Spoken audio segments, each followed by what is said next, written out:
There's less likely that it's clipping. Like as long as it's only clipping like here and there, that's fine.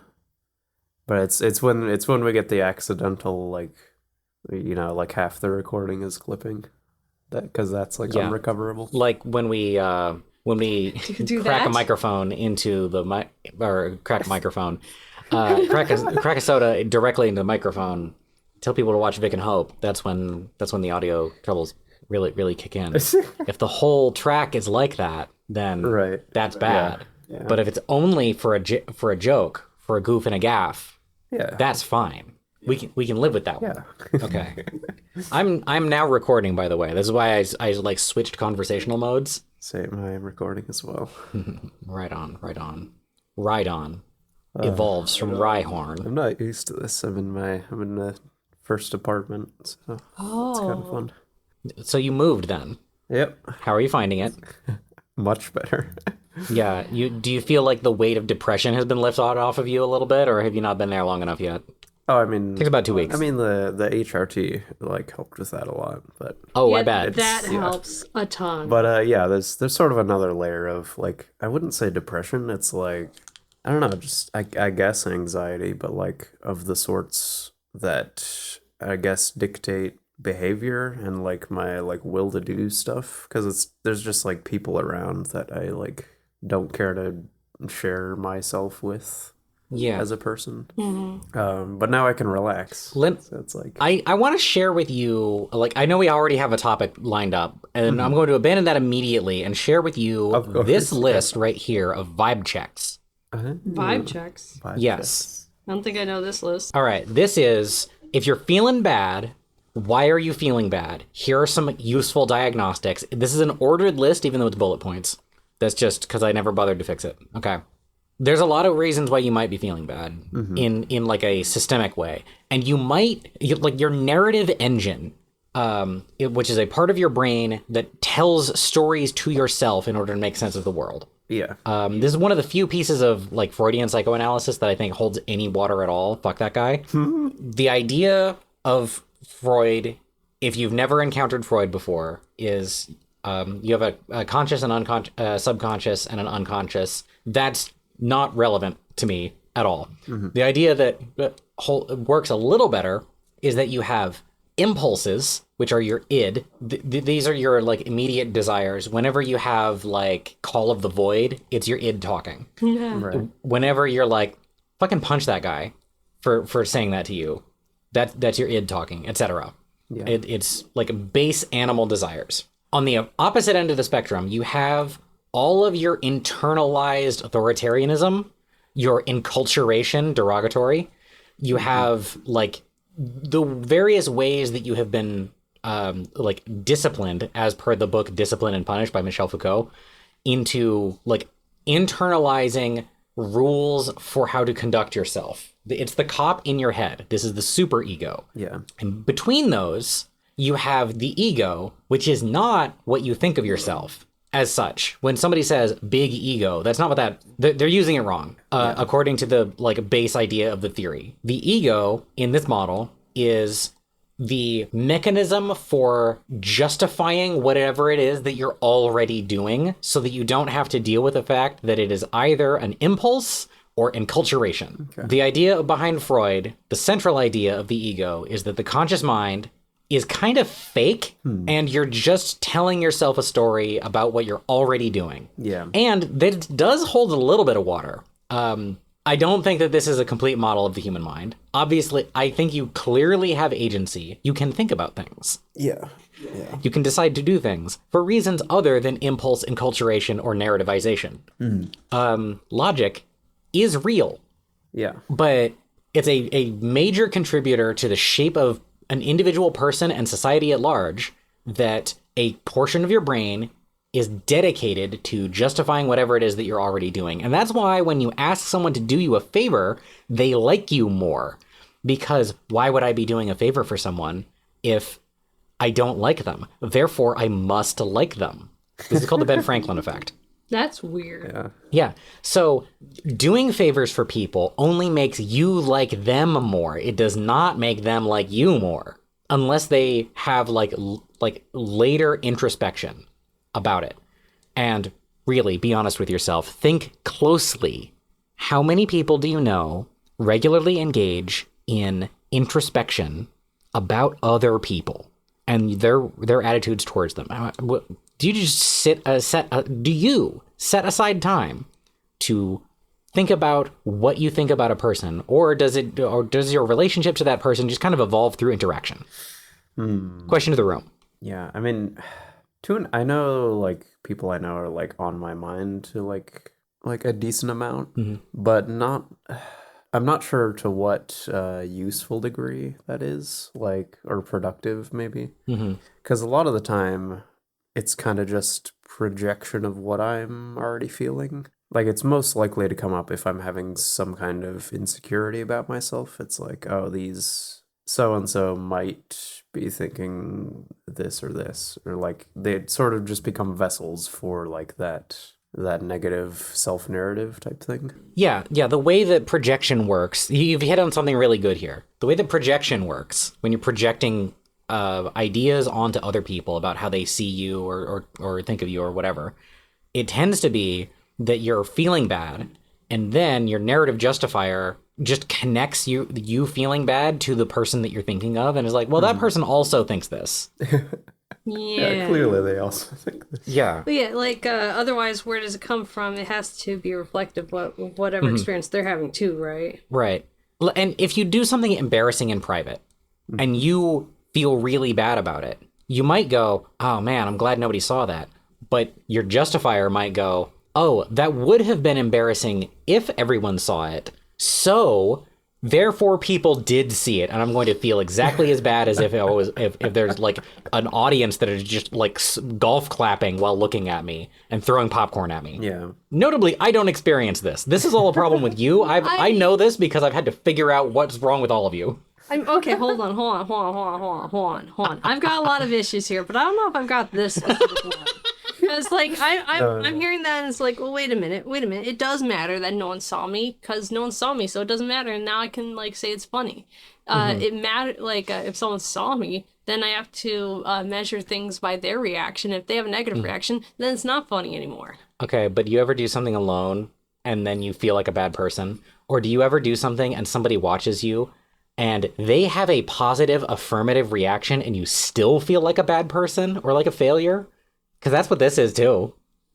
But like when I'm doing that, I'm assigning like, oh, but secretly they actually don't like this, or like, yeah, or there's a hidden like reason that I can't obtain why it's actually bad, and they're wrong for being like performing this in front of me. Right, but that's your justification engine kicking in for exactly this reason. That's what that is. Excuse me, justification engine. Can you not right now? Yeah. It's a real problem, and it's your starter software. Everybody comes with this baked in, and you have to like learn to not do that. Yeah, I feel like I have the reverse thing of like when I'm getting live reactions from people, that's when I'm like calm about it. Then it's like, oh, that's like real data that like trumps like the narrative I had, or it's going against that narrative, and it's like right in front of me. So it's like, oh, I guess it's fine. But then it's like when I'm not in front of people, then it's like I have to, I for some reason feel the need to fill that void in, and then it just tends to skew negative. You know, I would embrace that, because what that sounds like to me is that you are privileging real information over the fake information, which requires that you be able to tell at least a little bit the difference. Yeah, I guess it's like I wish I had like more sustain to the real information. Like it stuck with you longer? Yeah. Like, why are the narratives I'm having when people aren't around not based on what they're like when they are around? Like, what's going on there? Yeah, that's a whole thing.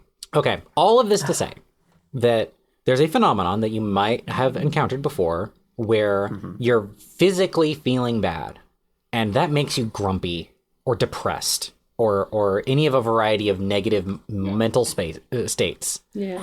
And then you drink some water. And then in the first 15 minutes, nothing happens. But an hour later, you feel fine again. And you're like, oh my God, am I really this easy?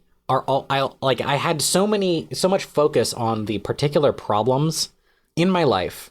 And if you had asked me before I drank this water, I would have said, it's not the water, it's the fact that my car is broken. But you drink the water, and it's easier to deal with the fact that your car is broken. Like, it's just not as big a deal. I hate that's real. Like, it's so invisible to me when my body is actually the thing that's messing me up emotionally and mentally. Because, I'm used to kind of ignoring my body, ignoring what it's trying to tell me, and just dealing with whatever is happening. And then the body's like, oh, you're going to ignore me? I'll make it so you cannot ignore me, and I'll make you as miserable as possible until you do the thing. But then also, it doesn't tell you what exactly that it's doing that, and like the secret solution to that is address the body thing that's wrong. Yeah. Yeah. You have to like learn to know what the signals mean.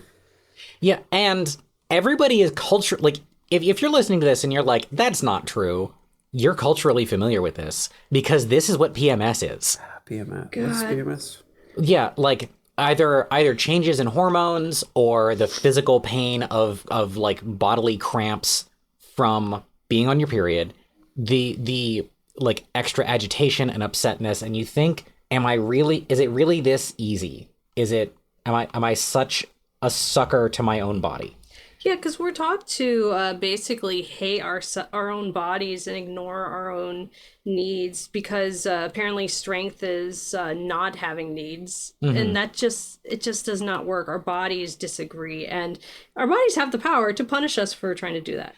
And this shouldn't be invalidating as much as it is, because what you just need to reckon with is that your justification engine kicked in, but now you've noticed it and you can compensate for it. Because like that should be a comfort to you.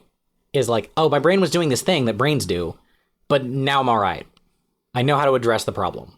Okay. And that's what this vibe checks list is about. I realize I took a really long road to get here, but yeah, that's what we're talking about. Yeah. Yeah, so I see water on there, but what's the breath thing? Okay. How is your breathing right now? I mean, I'm breathing through my mouth mostly, but Okay. I think it's fine. When you're breathing through your mouth, you're having a bad time. But if your breathing is constrained, you're going to be having a bad time. Are you taking full breaths, like down into the bottom of your lungs, such that it moves your stomach when you breathe? A lot of people breathe with just the upper third of their chest, Right. and that constrains their breathing. And breathing that way also lightly activates your fight or flight system, which is why they tell you to do that when you're in a fight.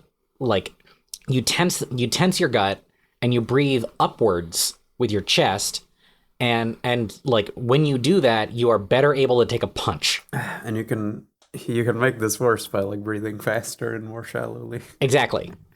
Meanwhile, a full deep breath down into the gut so that your stomach expands, that activates the opposite. You go into like the rest and calm mode.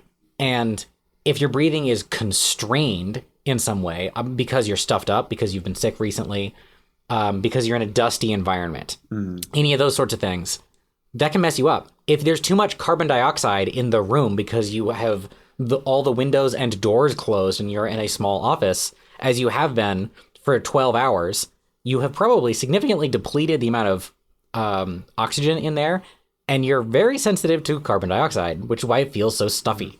Yeah, this was a feature of my room before I moved out. It was a very small room, and there was no cold air return vent in there. So I would just have to periodically open the window. But even then, like, it's such a hassle, and it's like even opening the window, it's like you still have to create a flow for the air. So I'd have to open the door as well. But then it's like, oh, these cats are gonna get in, they're gonna get under my bed and stuff, and like it's just a really shitty environment. I have a chart for this. It's on a different computer. Give me a sec. Okay, chart time. I'm not sure what chart Tarbuck's talking about. It could be anything. They've got a lot of charts. Have you watched Innuendo Studios' most recent video about Guide to Flaming Out? Not yet. Oh, it is so good, and I think it's adjacent to this topic, even like very relevant. At one point, he talks about how it's really annoying that all the stuff they tell you about like getting exercise and drinking water, it's really annoying and stupid at how actually, yeah, it's real and that works. Yeah, if you go for a walk in nature and you're going to feel better much of the time. And that all these things feel invalidating. Touch some grass, yeah, it turns out that's kind of important. Mm-hmm. I'm going to check the document folder on this device first. Do you guys have water with you? Because I do. We have a lot of drinks. We got 1, 2, 3, 4, 5, 6 drinks in arm's reach. Nice. And it's particularly notable that one of the said drinks is water, because Tarbuck hates water. Yeah. I have to put stuff in water in order to make it, like, acceptable. Okay, when I was a little kid, to freak people out, and partly because I didn't know any better, I would lick the bottom of my shoes, and they'd be like, dude, do you know what you step in every day? And I was like, do you know what an immune system is? That sounds like something you would do. Oh my god. Yeah. And to, like, okay, the taste of the bottom of my shoe, okay, is the same to me as the taste of water with nothing in it. Whatever your sensory experience of water is, imagine if water tasted like licking your shoes, and the only way to do anything about it was to put stuff in it. Yeah, water is like...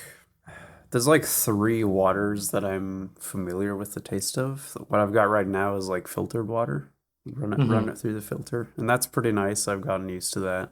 Then there's like your distilled bottled water, which is like weird. It's like drinking... It's like if it's like you subtracted the thirst quenching feeling from the experience of drinking water. Yeah. It's really That's weird. because you're really super not supposed to drink distilled water.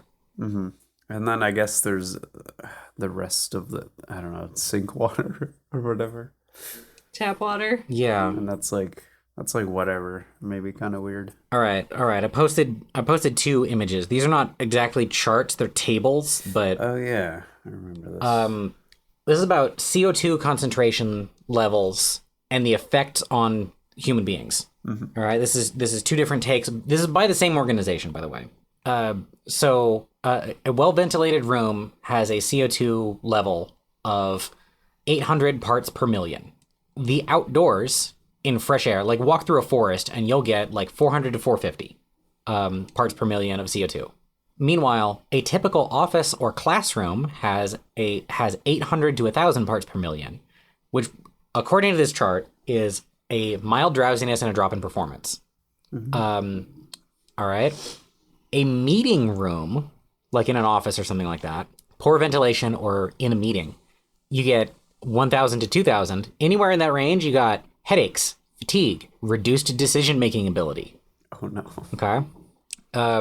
This escalates to nausea, irritability, cognitive sluggishness, and then above 5,000, you get you just start breaking down, and in ways that could cause like long-term damage.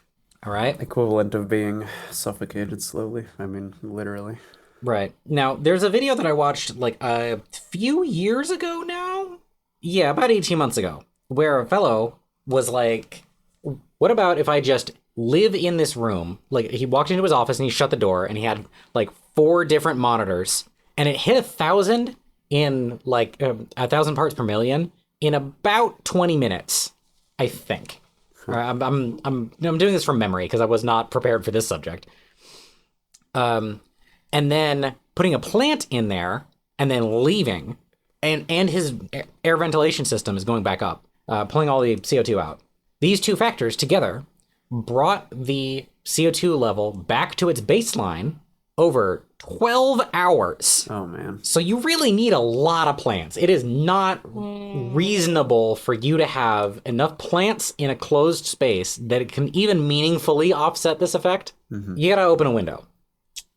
This is what I'm trying to get at with the breathing bullet point here. I think this is now the subject of the episode. We're not going to get to Spotify. Rip. Do we even want to talk about Spotify? I wanted to talk about Spotify. Bully people who use Spotify if they're listeners, and bully artists who don't put their work on Spotify. That I'll explain that in the next episode, I what? guess. Bully artists who do put it on Spotify. Yes. Yeah, I am very, very confused now. Yeah. I guess that's our hook for the next episode. That's the hook for the next episode. If you're interested, then Hopefully we'll get Oro on that one. that would be nice. Yeah. More Oro is always good. Yeah. One of the annoying parts of all this is like the aesthetics of being sad and depressed also kind of matter. At least it's comfortable to like revel in the I'm depressed. I'm gonna lock myself up in my room and everything's gonna be dark. I'm not gonna like have any light flowing through. I'm going to wear large stripes and be a stilt person because I'm like you're really like people who are like into the aesthetics of being depressed are also usually really into Tim Burton. I see. Okay. Yeah.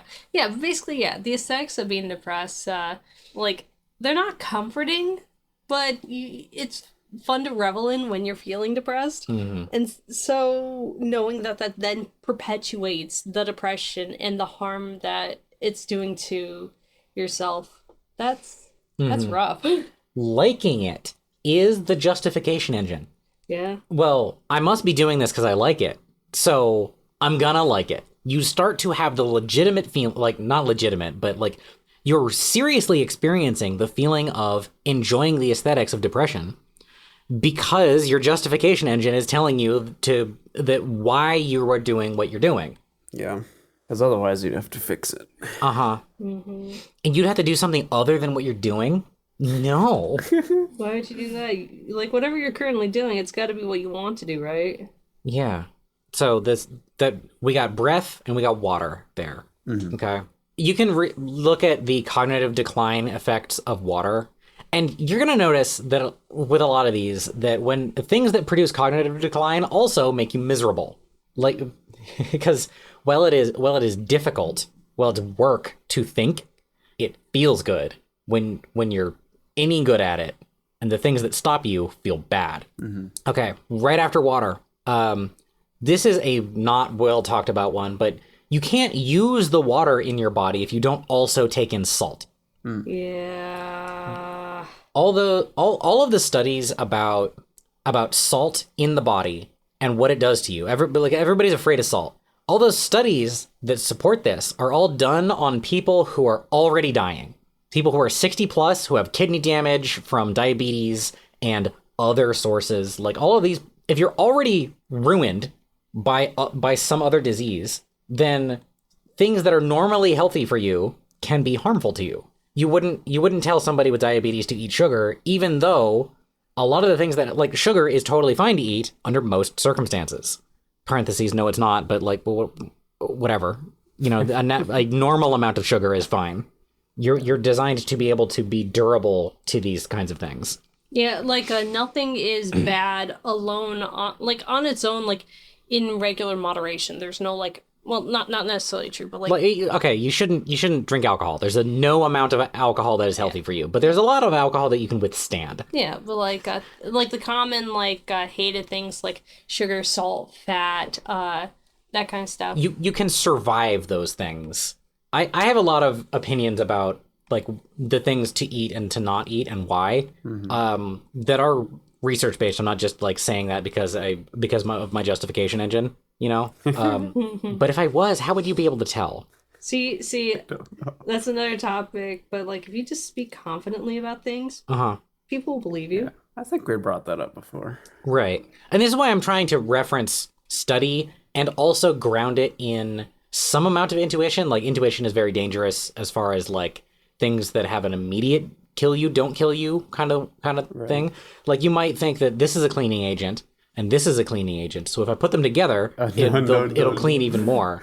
But mixing cleaning agents can produce chlorine gas and kill you. It's Yeah. delicious.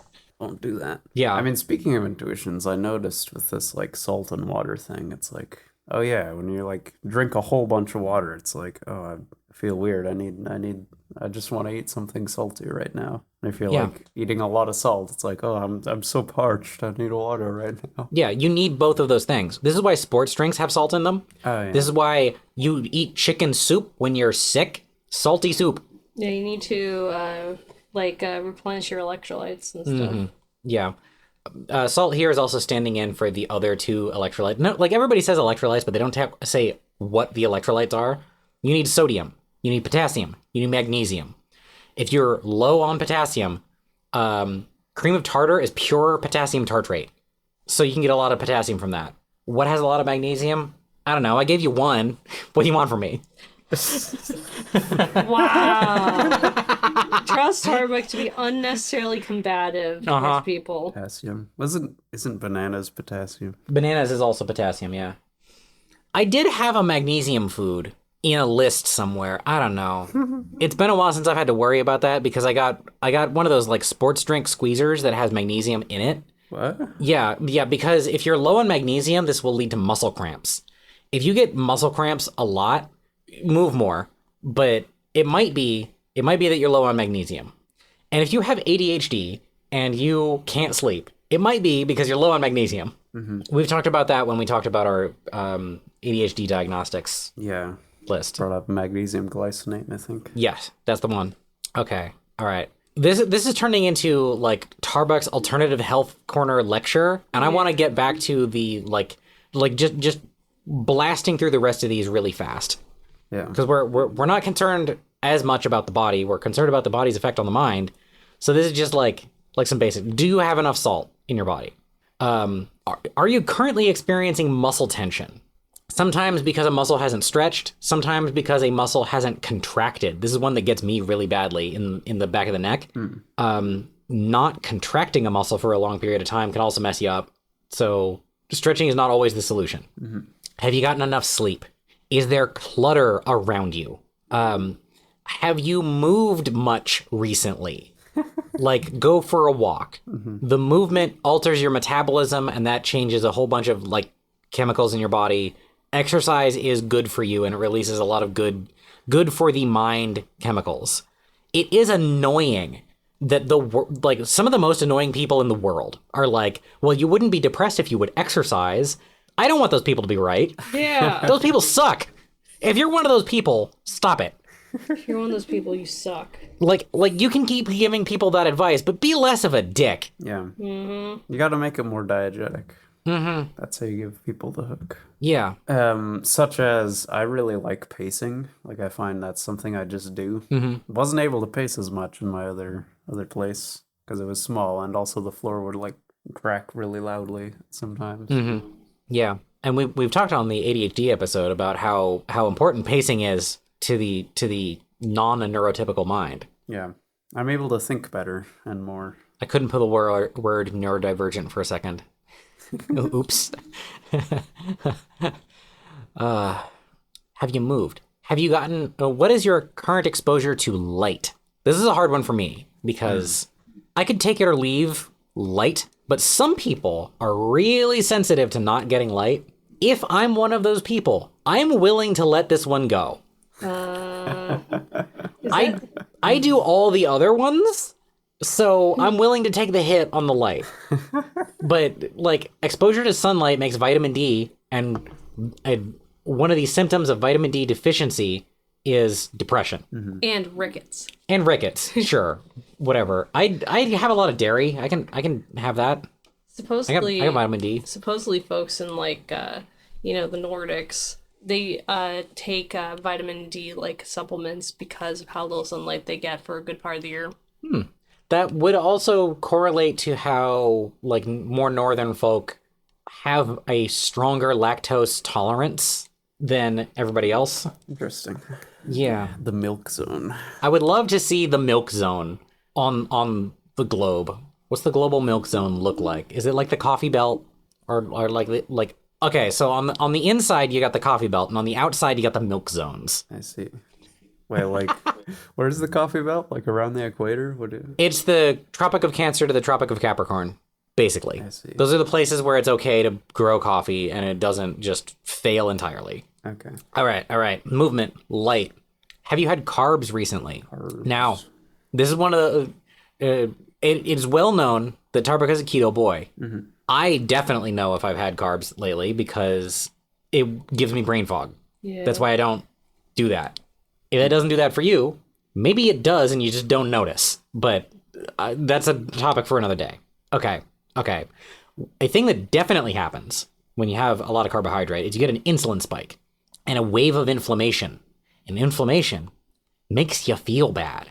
That's why you feel sick after you get a flu shot. It's because of the inflammation response that accompanies the immune response. Mm-hmm.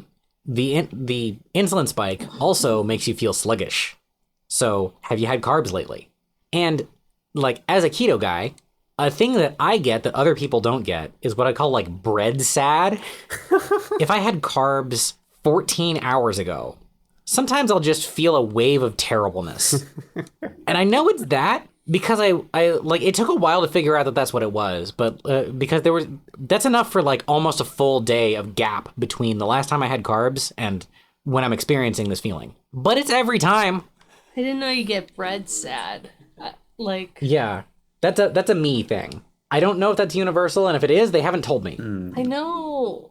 Other people, they being other people that I've recommended my various diets to. I feel like if I eat too many carbs, that sort of thing can happen. Yeah, usually I will feel affected by how inflamed my body is, especially when I'm internally getting really warm. Mm-hmm. That makes me feel negative. Mm-hmm. I don't think I quite get sad from it. What I can get sad from is like my body freaking out, wanting all the sugars. Like when I'm trying to go back to not having so many carbs. Gotcha. Then I start feeling depressed and like, I just kind of want to have a dessert because I feel so bad. Yeah, the brain scans show that eating an Oreo and taking a hit of cocaine act in the brain exactly the same in a lot of people. And for quite a few other folk, the Oreo is stronger. Oreo is Coke now. I see. The Oreo. Yeah, isn't that ridiculous? I have to Yes, post yes, the it Oreo is. code. Like, it's not like you can refine cocaine out of some leaves, and you can refine sugar out of some roots. That's the amount of distillation and like concentration that goes into both of these things is similar. You're not supposed to encounter that much of these things at once. Yeah. You want the sugar because you're on drugs. Bread is drugs. I keep saying this. It is. Yeah. Bread is drugs. Yes. I've said this a lot for a long time. I just ate some drugs with peanut butter. Yeah. Peanut butter and butter. Peanut butter and butter. I've had jam and butter. That's been good. Peanut butter and butter seems like a lot. It Of is the kind two, I don't know which I would prefer. I haven't had either of these things. Okay. Here's the last one. Social crowding and social starvation. This is why I brought this list up to you in the first place. Right. When you are socially crowded, you go nuts. If you don't have private space to get away from constant contact, then the work of mentally managing yourself for the perception of others can destroy you. Yeah. If you don't have social contact, your brain can melt because of the lack of doing this. That one's the hardest for me because I constantly feel like I'm socially crowded. And so my solution is to get away from everything. Well, then that causes my brain to melt and that causes me to...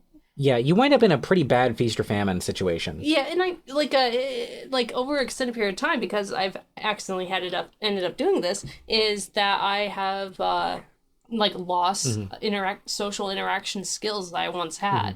And so it then raises the bar to getting back into socializing people. Yeah, and it's a vicious cycle. Yeah, it makes me feel, again, like, oh, I'm overcrowded. I need to not. It's the social equivalent of bulimia. Oh, ouch. And it has the eroding effects on you that an eating disorder would.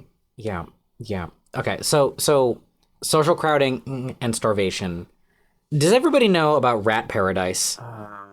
I I remember that, but then I thought I heard that was kind of debunked, or like the methodology was not quite right. Yeah. Okay. Go ahead and explain first. So, one, nobody talks about the full study. They only know the headline. So you put a bunch of rats in a giant enclosure. They have a lot of space to move around. And then you give them everything that they would ever want. You give them toys. You give them food and water infinitely. You give them lots of other rats that they can have sex with. Rat paradise. It goes for a while. You wind up with more rats. It gets to rat saturation, or raturation, if you will. And then you have this large colony complex that's like full. And then this undergoes colony collapse, where the agitation from social crowding produces psychosis, and so the rats start eating each other. Oh, God. Okay, maybe I didn't know about this, actually. Okay. But it doesn't happen everywhere in the colony, in the whole colony complex. There's main zones that you can hang out in, and then there's like a fewer number of bridges between those zones and other zones.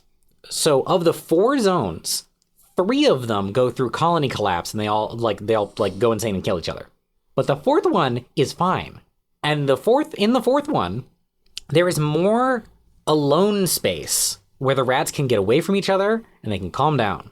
So if you're living in a house with your parents, or a shitty roommate even, and you can't get away, and it feels like there's nowhere for you except your room that has the doors and windows closed, suffocating you with CO2, and you're like, there's no space for me, and I have no autonomy. I don't control my life at all, because any of the things that I might freely want, I'm restricted in some capacity because of noise, because of a lack of money, because I go from one prison to another where you're living at home, in quotes, and then you go from that to either school or a job where it's the same thing. It's prison after prison after prison. Shout out Michel Foucault.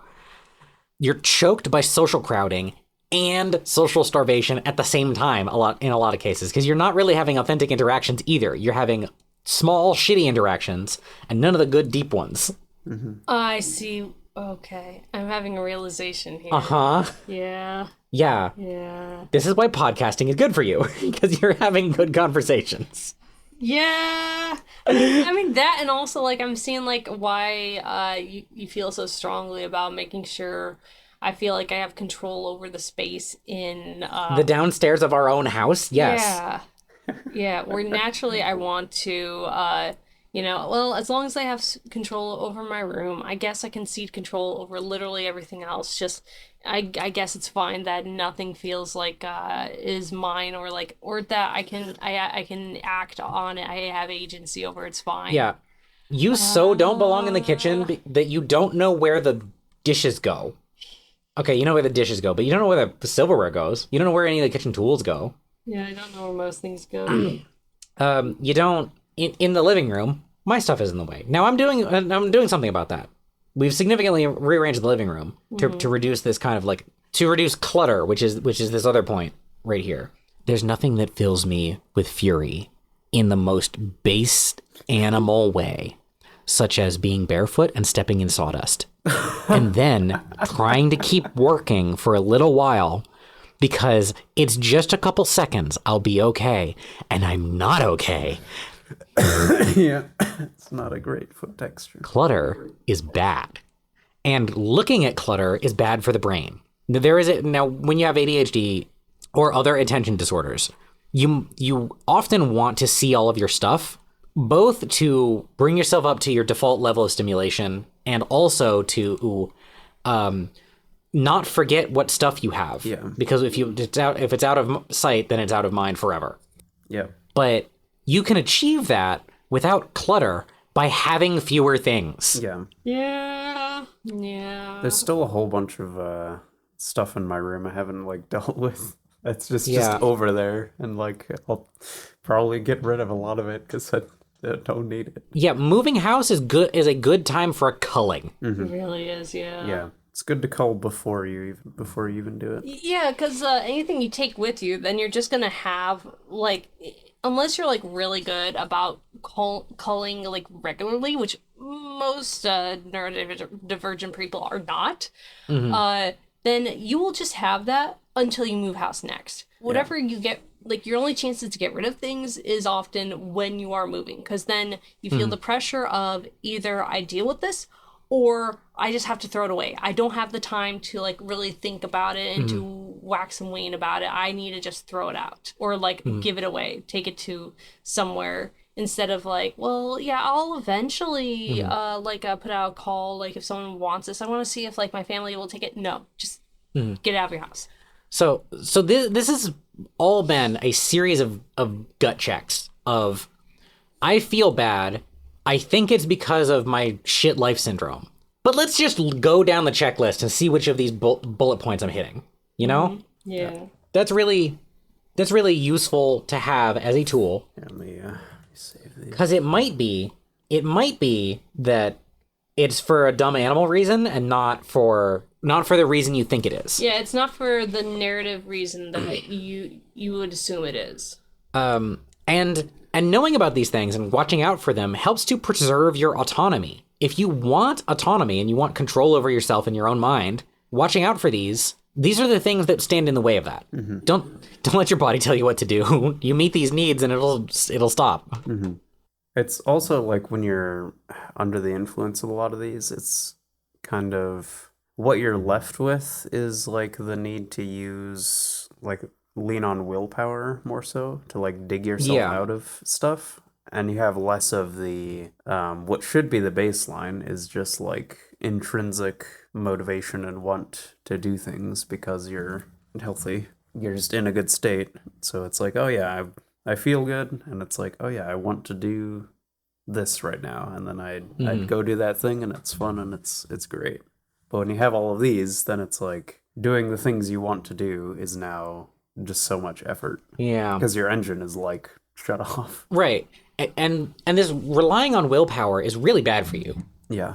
Because the people who have the most social stamina, the people who have the most willpower, they don't usually have more of it than you. They're spending less of it than you. Like, I have so much social stamina because I don't worry about the feelings of shitty people. Yeah. And if a person, if you're worrying about somebody's tendencies because they are a threat to you, you're worrying about the bad things that ignoring them might lead to. Then the skill to develop is how to destroy that person or to defang that person or to otherwise render them not a threat in a way that doesn't make you have to spend time on them. Yeah. So much of the autistic running out of stamina for sociality is having to worry about people because you haven't been given a method not to. Yeah. Like if it was something like arcane, like people get mad at you when you use words that have the letter O in them, you could navigate around that. You change, like, it would suck, but you would be able to do that. And then once you do that, once you would make those language adjustments, you just get to not worry about it. And then imagine that problem going away for you forever. But it's not this is why they used to have etiquette guides in, like, the Victorian era and stuff, you know, etiquette books. Yeah. It was a cope for how to tell the socially awkward and people who want to be class mobile how to interact with others. And if it's not in the etiquette book, then you don't have to worry about it. Yeah, that would be so helpful instead of just grow up observing other kids and just try to guess what is acceptable and what's not. Also, those kids do not have any sort of etiquette book. They're basically making the rules up on the fly, and you're bad if you can't follow that. Right. Now, those old etiquette books were prescriptive. They were like, you must do these things, you must not do these things, otherwise you are being rude. And so even when a neurotypical person was just ignorant of the latest edition of Sophie's Guide to How Not to Suck, they would be socially shamed by other people who did read the patch notes for hanging out with friends. And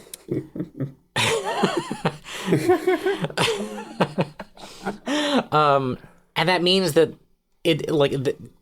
that's bad in terms of, like, they're not being bullying. But if everybody knows what to expect, then they can function. Yeah.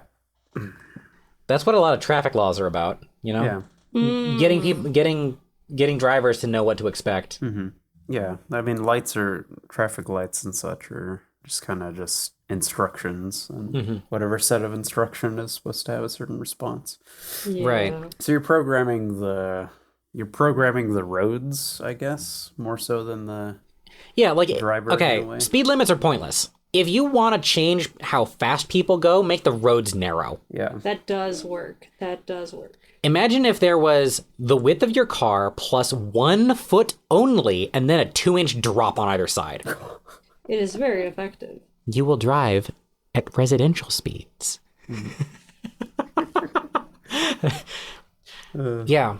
Now, the problem with that is that would also affect ambulances and stuff. So, Well, that's why like some places have like specific like bus or emergency lanes that, or like certain lanes where not just bikes are talking about it, where they have those little dividers, but emergency vehicles can drive over it and it'll like fold over, and it's understood that that's specifically for emergency vehicles or like a special kind of vehicles to use.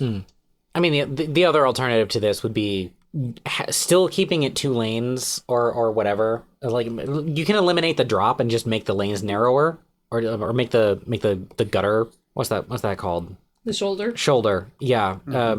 Like, adjust the shoulder. When people slow down and pull off onto the shoulder, you'll create a lane down the middle, and you can use that, or like there's still options because people will drive inside the lines. Yeah, there's more you can do other than just tell people, hey, don't speed or something. Although if they were all walking paths, and then when an emergency vehicle approaches the walking paths, everybody sees that and gets out of the way.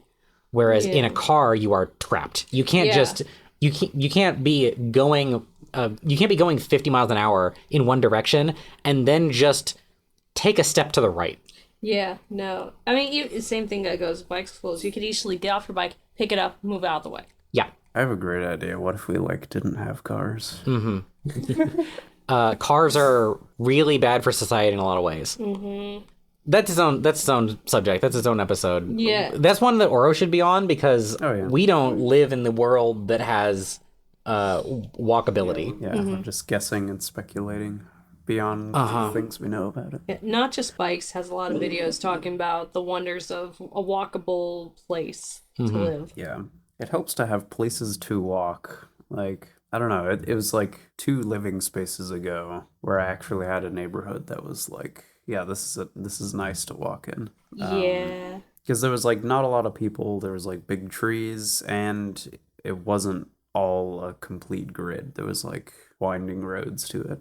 But yeah, walking on a grid and near busy roads and stuff, it just sucks. And when there's no sidewalks too, half the time. Yeah, and if you think you have a sidewalk, you don't. Because you only have a sidewalk when you can walk next to somebody without holding their hand, and another group of people who are walking next to each other can pass you without anybody moving their course. Yeah. That's a sidewalk. Yeah. So our sidewalks are ornamental or vestigial, I guess, like the appendix. Appendix? What?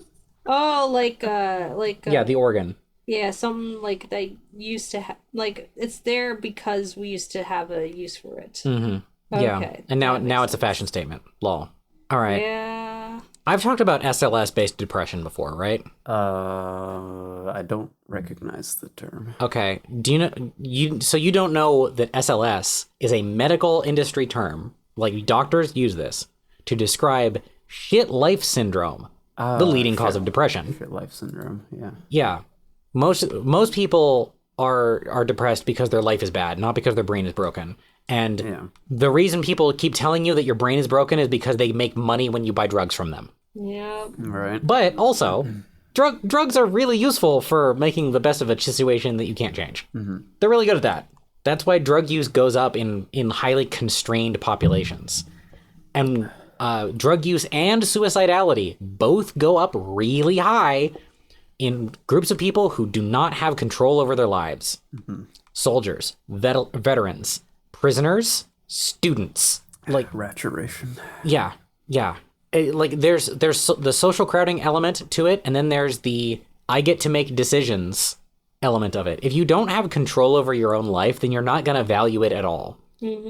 Somebody that I know that I was really close to got out of college the first time, and then took some time to like work in their field of interest, which was cool that you had the opportunity to do that. Gets out of college, and then in 2 weeks was like, wow, if I died right now, that would really suck. Why didn't I think that 2 weeks ago? Oh man. Why was I dismissive of the idea of having someone to call in case of emergencies when I was signing my lease? Because you didn't value your life. And you didn't value your life because you don't control it. If you want to like really help people, you can give them autonomy. Yeah. So how's that new apartment treating you? Yeah, it's really nice. It's the feeling, the general feeling that I described to my coach/therapist is like a plant moving into a much bigger pot. Like I was outgrowing the other pot. Now I finally have space, and it's like a lot of feelings of like, I don't know, a kind of peace I never knew. That's supposed to be default. Yeah, But yeah. it does feel normal. You deserved it the whole time. Yeah, Is this your first time living on your own? yeah, yeah. Well, not by myself, but yeah, got a roommate. You don't have a boss in your own home now. Yeah, You don't have your literal boss in your own home. yeah, that was weird. But yeah, like I don't know, this like it was really fun like making decisions of like, oh yeah, we get to decide where everything goes and everything we need. And like now I actually like care about all these objects to some degree or another. And yeah, I don't know, I've just been chilling and like having feelings of like, what do I want to do? Yeah, I don't know, it's pretty great. Also the room's bigger. That's nice. So I can actually lay on the floor. Oh, a thing that I somehow missed because of how normal it is. Are you clean? Personally. Oh yeah. Oh yeah. If you've got something on your face, you're going to be miserable. If you're listening to this right now, take a piece of paper, touch your forehead, look at the piece of paper, wash your face, and you'll feel better. Yeah. Easier to take showers now too. Because the bathroom isn't always taken. Oh, Right. Yeah. I guess like thinking about control and okay, what if you don't live with shitty people, but you used to live with shitty people? And so you've got a lot of stuff to deprogram about that. And say that you also, I don't know, happen to have like be a classic Enneagram 9 and you're used to giving up a lot for the sake of quiet. How do you then like learn like make a space that's supposed to be communal also yours? When the natural thing is to let other people make decisions about it and to set it up the way they like, and then you would just exist in it when you are required to. Yeah. Tricky problem. Yeah, I don't know anyone like this, but I would start with realizing you're on the committee. that's the trouble. Trying to internalize that, like, Yeah. you know, like people can constantly tell you, "Oh no, this is your space too." Where do you think we should put this? Yeah. But you know, at the end of the day, it never gets to the deep down baser levels that have decided that whatever other people decide is right. Yeah. Well, it has to come from you because you have to like, because otherwise it's still, if people have to prompt you for it, it's still not like making its way down. Like you still haven't done the thing of like, I interjected myself and then it worked out. Yeah. Yeah, if you need to still be invited into the decision making, then you likely don't feel like the decision is yours by default. Yeah. I feel like I had like some degree of that, but I think some of that was just like the resignation of the shit life syndrome. Like, yeah, I don't feel that as much because like I don't know. I guess that's still like there's still stuff to unpack there for me, but like it can be hard to tell like to what degree do I just not care about the input of a lot of things, or am I just like telling myself is that the narrative engine of like, Yeah. well, I don't want to have to think about the fact that like maybe I'm scared to have input on this type of thing, so I'll just pretend I don't care about it. Are my needs actually minimal, or have I just written them off? And as a person who's trying to drag someone else into a common space, it like some of what I can do to onboard you into our own living room is get rid of my shit. Like, there's a stack of video games that I've been meaning to sell, and those need to go because they're in the way. And I don't want to just like take them to a GameStop or something like that, because I would rather have $2 than 20 cents. There is something to be said, however, for considering the price of the psychic burden of an object. Sometimes, like, there have been things in the workshop where I've kept it around for a really long time because I have a use for this. I just am not at that project yet. And then I think, I'll buy another one. It's bad for me that this is here. I'm just gonna throw it away. Yeah. Now it's a little better because it's like wood and it'll decompose. But the idea is the cost of replacing it is smaller than the cost to my own mind and suffering in the present. That's hard to conceptualize, especially because your natural narrative's like more inclined to be like, I will do something with this eventually. So therefore, it's as taken care of as it's going to be for the moment. Yeah, but if eventually is not the next 6 months, just do something else. I just thought of something. What if you abuse the out of sight, out of mind thing? Like, if it sucks to have something visible, like if it's weighing on you, if there's a space where you can like put a box of whatever stuff that's like away somewhere, just like grab a bunch of shit and put it in the box and then just put it away, and like if you really need it, maybe you'll remember, oh yeah, it's in that box. Yeah. This is why so much of my life lately is about making boxes. I've like various containers that are like hard shell because they're wood. Right. And my standards for making a box has gone from dovetails to rabbit joints, because the rabbit joints are still clean and can be made to measure, and they're stronger than just like putting things loosely together with like some nails or some glue or whatever or what have you. They're strong, but they're also fast. So I can just like bullshit it together and that'll be good enough. Gotta make even more boxes. We're all about the box right now. You're the box? You're the box. You're the box. You're the box. You're My flashlight collection. Because making and having different, like highly customized, very powerful flashlights is a hobby of mine. That needs a box. Yeah. My knife collection needs a box. I like collections. Most of the things that I collect offer me some new verbs, but sometimes it's just objects of joy. And if there's no place to put them, like on shelves or anything like that, then they just languish away. Yeah, then they stop being objects of joy, don't they? Yeah. Anyway, I need to get rid of or otherwise compress or compact a lot of the stuff that's around. Yeah. That would open up space for you to get into this, for you to fill. But I think just as important as getting rid of things that repel you is finding things that you want to do in that space. Yeah. Yeah, that's another one that troubles, like, why I'm not pulled into that space and I don't feel like it's mine, because, like, when I'm there, I'm doing stuff for other people. Yeah. At most, I will go there on my own to eat something really quick, but that's because I can't be on my computer for one reason or another. Yeah, talk about your fidget right now. Oh, you tossed away the curtain. No. Right now I'm on a Steam Deck playing The Witness, and I'm getting frustrated because I'm on one of those puzzles where if you fail, you have to redo the previous puzzle. Oh yeah, those ones. Yeah. It like shuts off the screen and then you go back to the last one. Yeah. Yep. And so technically, this is a very mobile thing I could be doing downstairs. Yeah, I've never seen you play this in the living room, even though that's what it's for. But like, when I'm in the living room, then I have to be interacting with people. You don't have to be. That's the weirdest part. Why would you sit in a room doing separate things? Because it belongs to you. But I don't get it.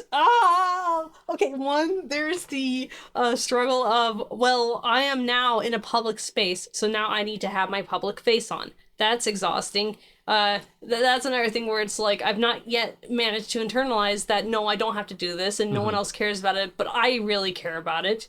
And it freaks me out when I'm not in my public space around others. Two, like, Yep. My method on number one is I do have a public face. Okay. You haven't seen it in many years because fuck everybody else. I'll put my public face on when I'm at a sales stall at a craft fair. I'll put my public face on when I'm having to do like networking relations at a convention. I'll put my public face on when I have to talk to the government or like convince a doctor to do what I want. Layer number one. When they don't do what I want with the social face, then I just destroy them. Like, you're my enemy now. I'm going to get what I want out of you, and you're not going to tell me what to want. But, like, you start with number one because you want things to be nice. It's nice when things are nice. Mm-hmm. It is very nice when things are nice. But that, especially for you, who has more things to worry about than I do, that is holding down the sprint button. And you cannot live that way. Yeah. No, but... By making that your standard, you're saying to yourself, what do you mean I can walk? Everyone must sprint everywhere at all times, and that is the only means of egress. You can't take a car or a train or even a bike. You have to sprint. And you're not allowed to take breaks. Yeah, I think I got a lot to unpack with, like, why is it still uncomfortable even knowing that? Because that makes sense. Mm-hmm. Obviously. Mm-hmm. I'd have to be rather silly to, like, then keep sprinting. Uh-huh. Justification engine. You're not currently doing it. You are currently sprinting, so you're trying to justify sprinting. Yeah. Okay, the other problem I have with that is also, how do I turn it off? Where is the off button on this? I think that's beyond any sort of justification, not really getting how to turn it off, and it seems like almost random when I do. Yeah, how about we take your charger for the Steam Deck and we bring it downstairs and we plug it into the wall that has the lamp on it. And then you sit on the end of the couch and we watch, like everybody else watches a cartoon or something that you don't care about, and you keep playing The Witness. But occasionally you can look up and then you can say something and look back down and everyone will ignore you. Would it be okay if I have headphones on? Yes! You know, this is a very public therapy session. Uh-huh. The premise of the episode was originally calling out urcoy for not knowing about my vibe checklist, and now we've switched focus to you. Who will come for me? Are you a bad enough dude to save the president? That's Duke Nukem. That sounds old. That 90s video game Duke Nukem. I only know about Duke Nukem because LGR, Lazy Game Reviewer. Okay, there we go. Mm-hmm. Yeah, he is a fan of Duke Nukem and often uses Duke Nukem, a sim version, in his Sims reviews. Yeah, very, very into retro games and like electronics. Right. Now, this is not to be confused with Duke Nukem, the Captain Planet villain. No, like, unless Duke Nukem in that is also blonde and buff and, like, usually wears a red tank top. No, he's a yellow nuclear rock man wearing a Hawaiian shirt. But open like a jacket, because he's an asshole. What the hell? This is only acceptable attire if you're trans. Jesse Nowak, you keep doing what you're doing. Everybody else, fuck off. The real trans privilege. There is such a thing as trans privilege, and that is that when you're a man, I get to trust you. A little. Hold on. What the hell is... The joke here is that not trusting cis men by default is like totally normal and fine. Yeah, I agree. They've never been okay. Mm-hmm. All right. I'm good on the vibe checks. I do need to, like, embarrassingly add like hygiene to this. Wait, right. That wasn't already on there? Right. Oh. Yeah, I was gonna ask, like, where would that go on here? Yeah, this isn't a complete list. I threw some stuff down when I was going through a check. When I was being talked through a checklist of, like, ways that I could feel bad. And I just threw down the ones that were relevant to me at the time. Mm-hmm. Hey, you know what? Another one that's for the list that's like for people like me is temperature. Am I too hot? Yeah, that's really important. Yeah. If you're there's groups of people who are too hot and there are groups of people who are too cold. Yeah. I found I prefer chillier settings more so now, because, like, Because then I can just like wear something warmer if I need to. But Yeah. like if it's too warm, then it's like I can only take so much off, you know? You Right. get it. Yes. If you're especially chilly, then you can do some more physical activity. Even if you don't want to, that would be a solution. Like muscle movement produces heat. Yeah. Yeah. But if you're hot, then you can't move around. You're actively discouraged from being hot or moving around. It's inescapable. You can't take anything off because eventually, even if you can be naked, then you're just left with your own skin, and it'll be It'll be gross. it'll and defeat the moist. point to try to take off your own skin. You'll Yeah. just be uncomfortable in other ways. You joke, but I've considered bloodletting as a way to manage temperature. I don't think that's how that yeah. works. Yeah. I know it's not. If you're cold all the time, have some protein. Your Yep. body doesn't have a way to store protein, so it converts all of those proteins into heat. Eat some eggs. Yeah. Worst comes to worst, I guess you could eat carbs, but that's if you're like desperate and you have nothing else. That's a different sort of thing. Yeah. And here's a rare one that maybe you hadn't considered. More iodine and more salt. This will make your body hotter. I think one of the reasons why I'm so hot all the time is because I have the like more salt than other people in their regular diet. And if you have more iodine, you also get warmer. Huh. Because iodine is used as a contrast for certain like medical procedures. Not because, but this is how we know. Iodine is used as a contrast dye for certain medical procedures. Certain scans will make you like they'll just shoot you full of iodine, or like give you some kind of like high iodine ion containing drink, and the side effect to go along with that is hot flashes, because you just suddenly took an extreme dose. So if you're cold all the time, more salt, more iodine, more iodized salt. A lot of people these days are becoming iodine deficient because society has moved away from iodized salt. Yeah, I've noticed it was my doctor mentioned iodized salt, and I was then noticing like how like tricky it is to find. It's like it was like I think the only one we found was like in a box or something, like a boxed salt. Yeah, we have a big cylinder of iodized salt that we put on stuff. Oh no, I yeah, use it's the iodized salt in all of my spice mixes and stuff like that. Anytime where I'm not trying to directly interact with a salt crystal, I'm using iodized salt instead of kosher. Because if you put it in a cake, if you put it in a spice rub, you won't notice. You will only notice the taste difference when it's big grains directly hitting your tongue. Yeah. And if what you want is like cleanness, like for popcorn salt, let's say, well, the best option in both cases is to throw whatever salt you're using into a mortar and pestle and just like grind it super fine and then sprinkle that over, because that will stick like the dickens.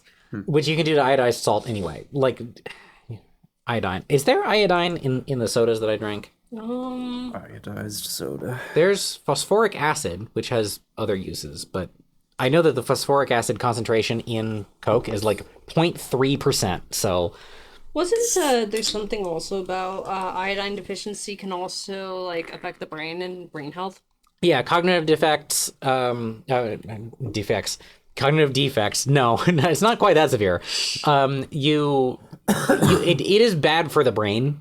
Like there's intelligence testing is usually a proxy for racism, but if you're looking at a stable population and you're testing them deficient versus not deficient, and you notice a trend, then that can be a real thing, which is what they did, and that's what they found. So we like doubled the iodine content in our diet, and it doesn't take very long for you to absorb it either. You can definitely know that you're iodine deficient if you get some like iodine for sterilizing, and get some of it on your skin, in like a 1-inch square patch, and then if it's gone by tomorrow, if it's gone in less than 24 hours, you're iodine deficient. And just putting iodine, like using iodized salt on everything, you can start to see alleviation of goiter symptoms. That's when your thyroid enlarges from extreme deprivation of iodine. You can start to get alleviation of that, and also alleviation from cognitive decline in 8 days. Like, it really doesn't take much. So you have no reason not to do it. And like you said, the taste difference from iodized salt usually isn't that big unless you're using the big. Yeah, unless you're getting it directly on your tongue. Yeah. But if you have any complexity to the flavor of the dish, then that complexity will usually drown it out. I think that iodized salt tastes a little smoky or like dusty. I've never really noticed that much of a difference, I don't think. But then again, I'm also not a salt connoisseur, and I've never like sat down to taste the differences. Yeah. Everybody who remains from Arch 1 are salt freaks. You crave that mineral. Your salt cravings are legitimate. If you have a craving for salty food, it's because you're salt deficient. Yeah, especially if for people who have POTS, like. Oh yeah, that's another factor for this. That's a huge thing. If you're feeling like specifically people who have POTS, but then other people might experience this as well. If you're feeling like lightheaded and just weak from just like sitting up. As you often do. Yeah. Or like sitting up, standing up especially, going from standing to sitting, like where you feel like you have to sit on your bed for a few minutes before you get up in the morning, like one of the major signs of POTS. Salt is one of the ways that you can manage your systems, making sure you're having ample salt intake, really, really important. I have considered that I might have POTS and I might have such a ridiculously high salt content, salt intake, as a self-medication against this, because when I do a fast, like a multi-day fast, that's a body state that's even more extreme than ketosis. And you start shedding salt like crazy. Salt and water both you can't hang on to them, so you need them a lot in a state like this. And I start getting this lightheadedness when I stand up sometimes, or and what I need in those cases often is might be more salt, like even more salt, because like your descriptions of having POTS lines up with the symptoms that I have. I wouldn't be surprised if like POTS-like symptoms are more common than people think, and we don't really consider it much. And it might just be a salt deficiency. I mean, it could be a salt deficiency, but also, how do you feel when you've had like a lot of food, like all at once? Do you feel like you're weak and your heart's like going like really fast? That I don't have. Okay, that's maybe another. It's just a salt deficiency in that extreme body state then. Yeah, it could be then like that. It gives you temporary POTS. Yeah. Yeah, because that's another big feature of POTS. Feature as though it's a good thing, where you generally need to eat like smaller but more frequent meals versus if you eat like big meals, then you'll be feeling very, very weak and like you can't really move without getting out of breath, etc. The way that they test you for POTS, one of the major ways they test you for POTS is they strap you to a table upright. So a vertical table. And then they tilt you forward 10 degrees and watch your heart rate freak out. Yeah. If you can't tilt forward 10 degrees, then you have POTS. It's a miserable test from what I've heard. I've not gone through it myself. Like one day I might just to like get a check mark that yes, you've got POTS, even though like my own self-tests have proven yes. I mean, I've got some 2x4s. I wouldn't mind like leaning one of these 2x4s to a wall, against a wall, and then just tilting myself forward on it for a while and see if my body freaks out, and then have you do the same. You'd be able to, I'm not going to strap you down. You would be able to like get up. Yeah. Well, something else I want to say since... I'm only going to strap you down recreationally. That might have been a little far. I'm going to retract that. I was trying to think of a witty response, but then you backtracked, so I guess we're moving on. Yeah, see, I'm capable of politeness. I just usually don't. God damn it, come on. I had something to say, and then you sidetracked me. See, that's like the first place my mind went, as soon as you described the test. Like, totally strap you to a table, whip optional. Yeah. It's not a whip, it's a flugger. Well, I mean, sometimes the appeal is just being strapped to the table. I wouldn't know. Back on the thought. Another common symptom of POTS is like heart rate going crazy. And it's not like people generally think that they're having a heart attack when actually your heart's just freaking out and you're like quickly going from resting to like as if you are currently running. That's usually one of the first signs of POTS. and that's kind of what this tilt thing is trying to recreate. Just by moving you around in moving the orientation of your body, will it make your heart freak out? If yes, you have POTS. Although I think it's not the perfect test, because you might still have POTS even if the tilt table test was fine. But this would explain, like, let's say hypothetically, because POTS is not actually understood well by medical science. Well, no, because it's a girl disease. Yeah, exactly. Generally, it's those who present femme, or like who were signed female at birth. AFABs have like 6 times the rate of POTS or something like that. Yeah, it's way more common, and it's barely researched. Just like with endometriosis, even though you don't have to have a period to have endometriosis. But, we don't care about it because it's predominantly in AFAB people. Right. Cis men can also get endometriosis. Yeah. And so that alone should show that this is not just a menstruation disease issue, but whatever. But that's beside the point. Yeah. Anyway, so it's not well understood, and thus it might be when you have multiple conditions at the same time. So I might have one of them and not the other. Or however many there are, whatever. Yeah.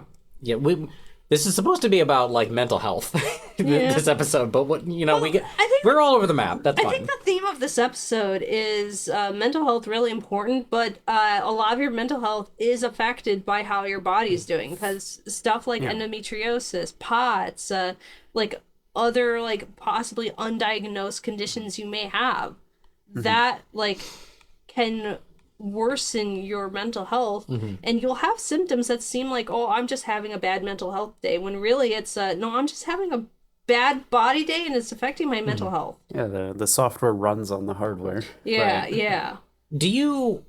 How familiar are you with the term materialism? I feel like I should know what that is. I don't remember. It's one of those communist words.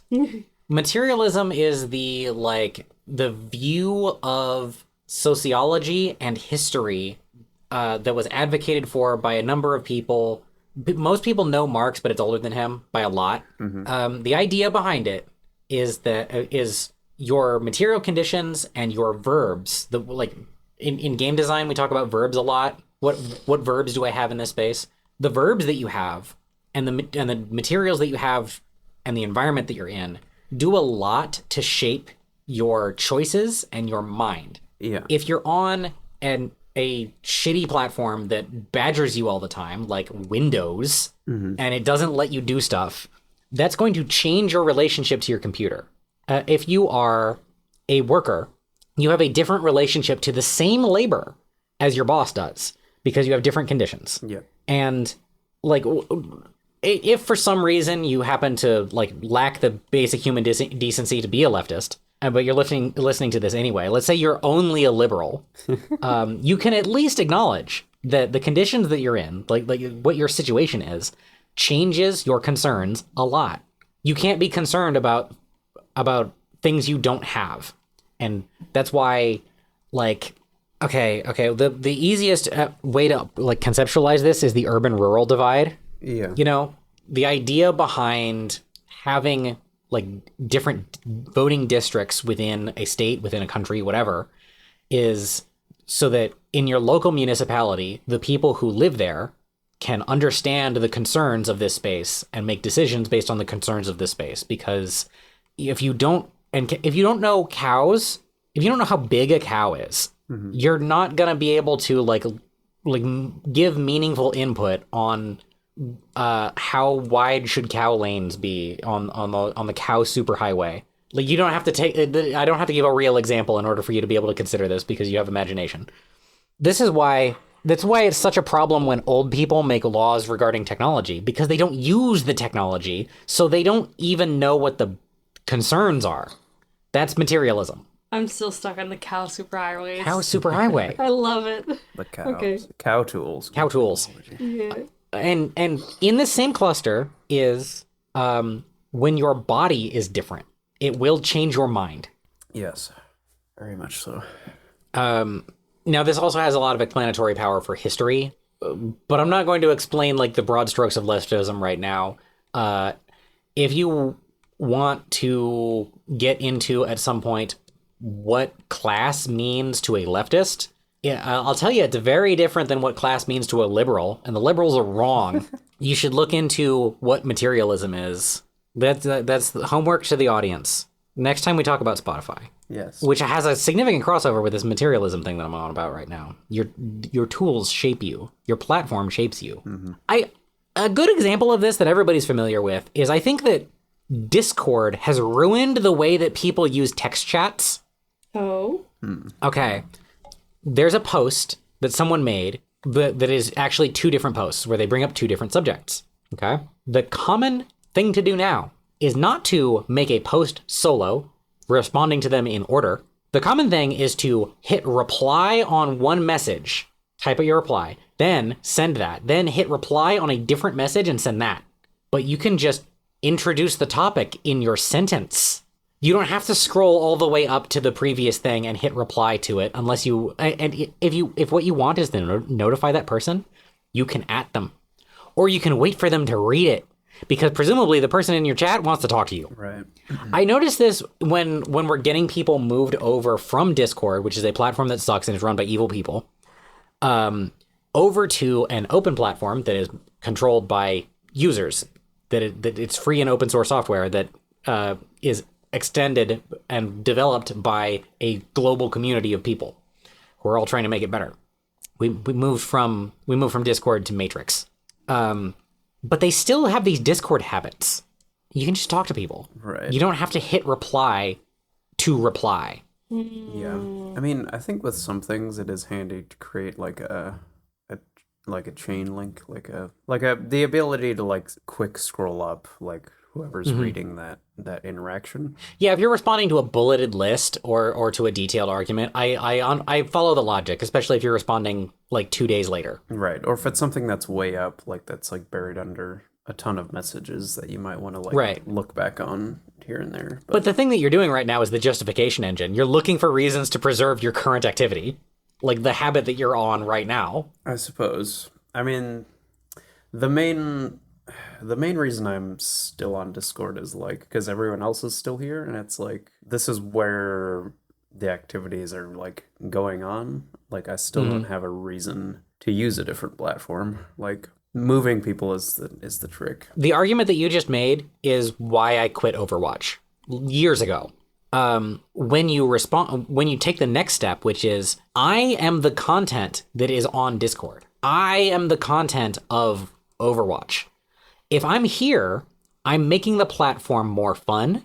I'm making it better. But I know that they scan through all of your messages and like run your profile through an AI background checker, which is full of faults because it's AI done. But even if not, them running your profile through a background check system every 14 days, that is an insane thing to do, and anybody who does it should stop it. Yeah. Don't offer them the opportunity to do that, and you are keeping other people on Discord by being on Discord. That's one of the hardest parts, like having to be the pioneer and then possibly discluding yourself from any like events that might happen still on Discord when you're no longer on there, and like having to challenge the people you care about to either, hey, move with me to something that's better and that reflects the values that you say you have and that you know I have, or accept that maybe they're not as strong in their values as they claim to be. Yeah, because that background checker system, you can't. What do you think they built it for in the fascist state America? There's no good use for a tool like that. There's nothing that a tool like that could be used for that would be good. You just reminded me of another, like the materialist analysis that everybody's familiar with is when all you have is a hammer, every problem looks like a nail. And its corollary, when you've lived long enough as a nail, every problem seems like a hammer. And thus every other person seems like a hammer. This is the explanation behind defensiveness. You know that certain like the fragile progressive archetype. Like this is where the accusation that people get offended at everything partly comes from. A lot of it is because That's shitty people trying to justify why you're wrong for them mistreating you, actually. Yeah. But some of it is because if you just get poked in the same spot long enough, it's gonna start to hurt, and then everything that touches that spot's gonna hurt. Yeah. In summary, get off of Discord. I'm the special one. I'm important. If you want to talk to me, you got to come to me in the places where I'm at. Yeah. Now I say that disingenuously because I do still have Discord, but I use it extremely sparingly. All the people that I want to talk to are reasonable enough to move over to Matrix when I give them the pitch of what if these tools we use to interact with each other didn't have to suck. Yeah. I guess I don't yet know what using Matrix would be like, because the people who I'm talking to the most, or who have the most like activity, are on Discord. So I don't know what an active Matrix client would look like. It's at this point that I have to remind you that you're a special famous person that people like and flock to. I guess. I don't know. Yeah, you have a Discord that people are in. People recognize you from those shows that we did together. I don't know. These are like friends I've collected. It's like not mostly from podcasting. Yeah, people care about you. People recognize you. Right. When I say urcoy to other people in other groups I'm in, some of them know you. That's weird to think about, isn't it? Yeah. Oro is like this too, and is hopefully listening to us talk about this, and mad about the way that I'm explaining materialism. Lol. Hey, how you doing? Hope your Japan trip is going well. Yeah. Oh, yeah. You're a nominally famous person. You gotta like pivot your community over, because they will go. You're the central focus of your server. They will follow you. If you build it, they will come. Well, a lot of those people have to be dragged over, but if you just like bully them about it, then eventually they'll come over. Right. See an active call in one of your Discord server in your Discord server and be like, bomb in and say, hey, I forgot that I left this open from some other thing that I was doing. Y'all should get on Matrix. That's where I am. Close. Now it's the thing of like, is the Matrix the one I want to use? Yes. I guess. Why would it not be? Do you know of another like federated chat service? I guess maybe the issue I'm having is what is Element? It's a client. Yeah, client. Oh, Element's a shitty client anyway. I don't actually use that. What do you use then? NeoChat.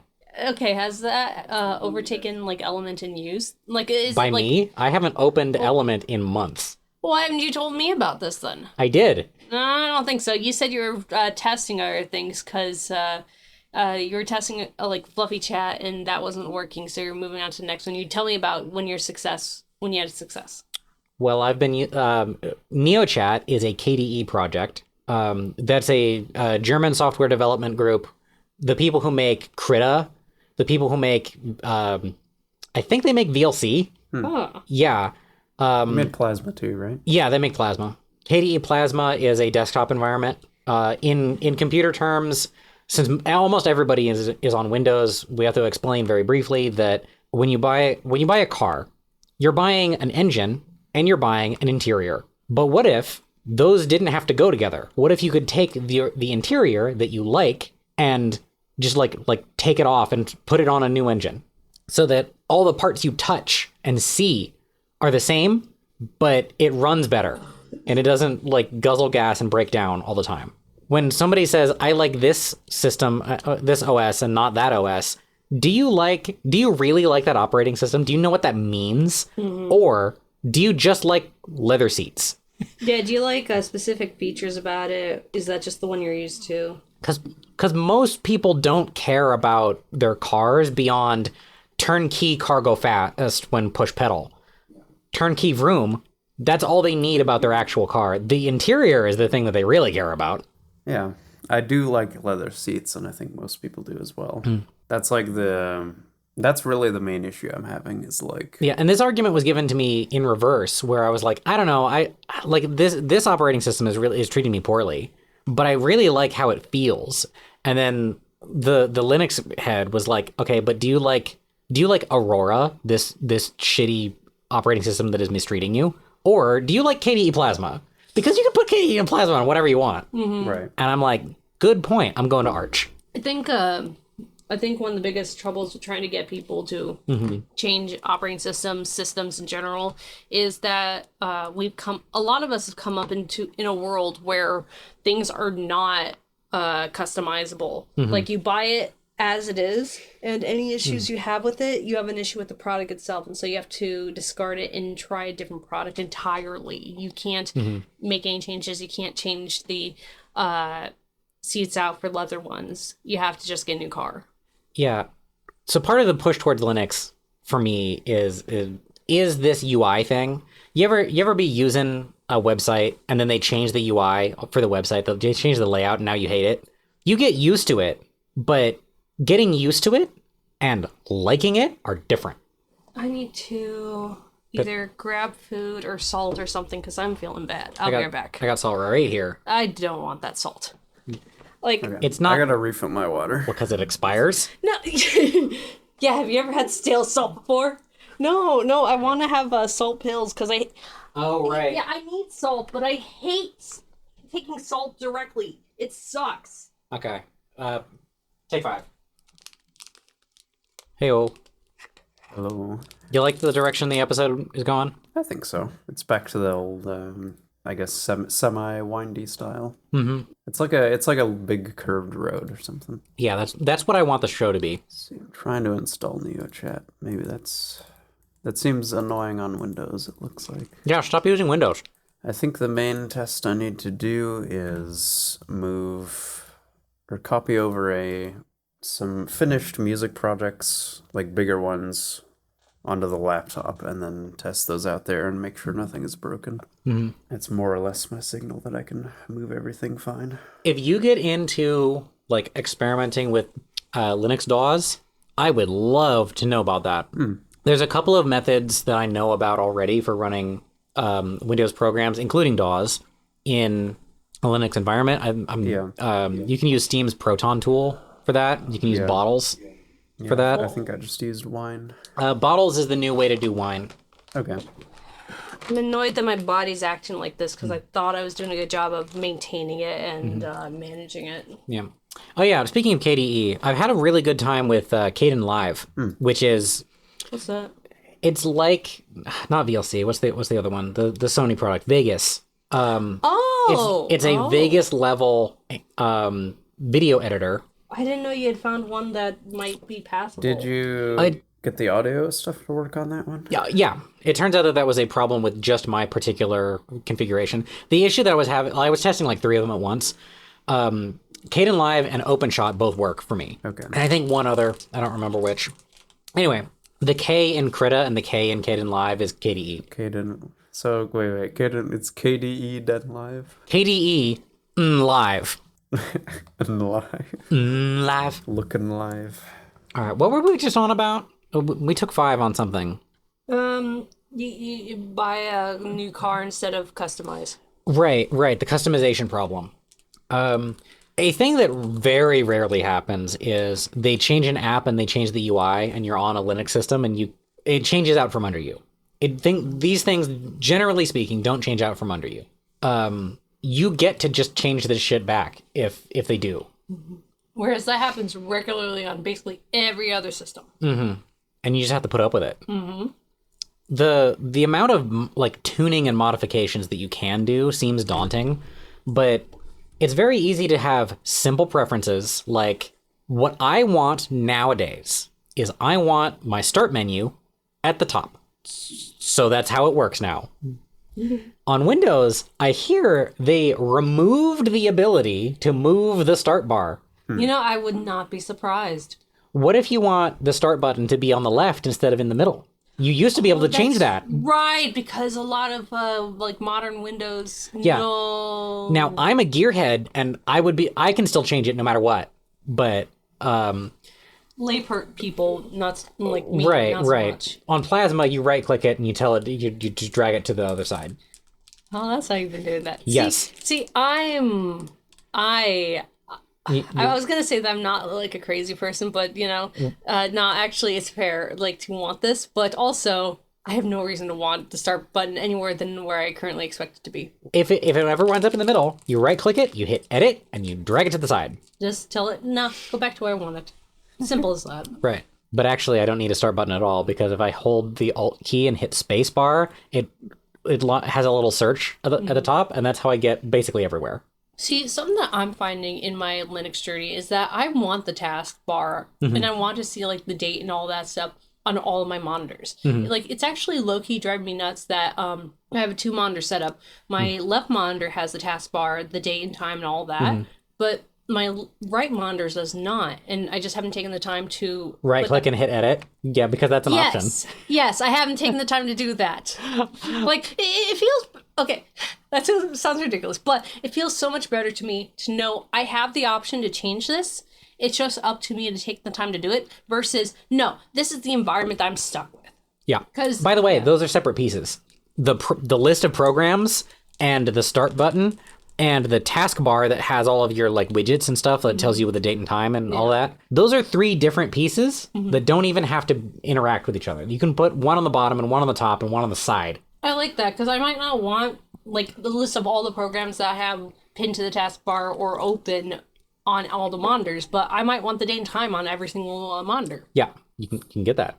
With the power of Linux, this can be yours. Urcoy, what do you think about the like tuning and customization impulse that I have so much? Not just about me, but like in people generally. In general, I think it's fine. I think it's good. I guess the problem I have is like when things are geared in such a way like toward that like heavy customization and not in the other direction of like just make a thing that is like finished and like good top to bottom. Yeah, that's the thing that has changed about Linux in the last decade. Yeah. Like it used to be that you were required to do a bunch of tuning, and now it not only does it work out of the box, it works out of the box better than Windows ever did. Yeah, like I was lucky to have Tarbuck with me to like help me in the process, but it was relatively simple to get all set up with Linux versus with Windows. Like, okay, we have to install this, and we have to install this, and we have to install the drivers. Yeah, you never have to install drivers. Have you ever like we clicked to the wrong you click a button to tell it what kind of graphics card you have way at the beginning, and then as long as you don't click the wrong button, because I thought we had Intel and it turns out that you have an NVIDIA graphics card, but like we did, it was one selection one time, and it's only special with NVIDIA because NVIDIA has proprietary drivers and it's the only one of those.